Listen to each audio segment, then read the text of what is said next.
ดไปชื่อเชิงบางห้างเดียวนั่นเนี่ยเจ็ดบันดังเนี่ยนะ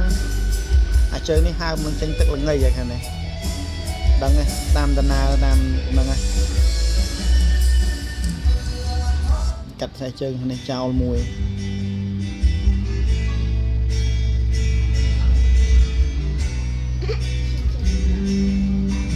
รมตามการอะไรแค่น้องจำเชียจำรม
ดังถ่าชื่อหรือสังนี่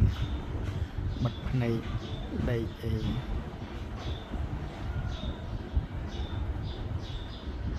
่เจ้าน้องมังไงนั่นนึงชื่อเชิง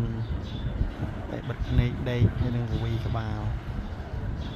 ไงเนี่ยเอาสิจะในติ๊กให้ดักนำไม่ตัดมือสมัยบันดักนำเต็มสมัยบันดักสมัยลือพวกมาปรับทางผมเชิงหรือบิงงอจังผายจะอายอ่อนปีไปหนึ่งเมา